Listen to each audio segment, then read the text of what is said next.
tutorial on learning or relearning this piece. I'll say do hand separate first with counting. Do that very slowly, and also while you're doing that, include as many musical details as you can. To name a few, such as phrasings, articulations, and dynamics. So I will use the metronome to keep up my speed for consistency. Right now I will put that on 96. Okay, counting 2 bars, right hand. 1 and 2 and 1 and 2 and.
On your score, I have chopped your score into how many sections? Let me see. 1, 2, 3, 4, 5, 6, 7, 8. I have chopped your piece into 8 sections.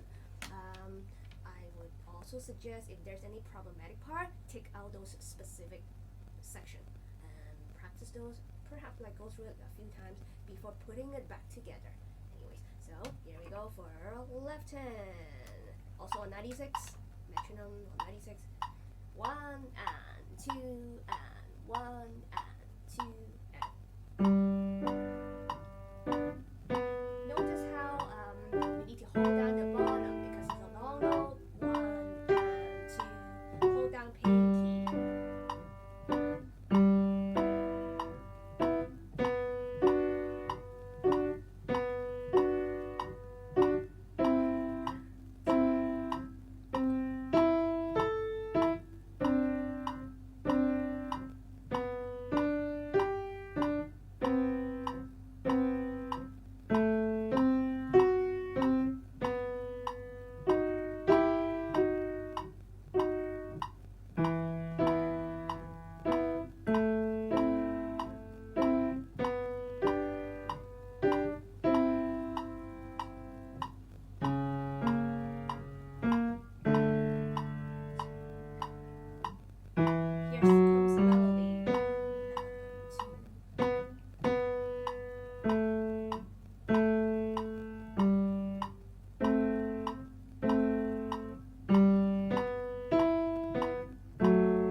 together in the next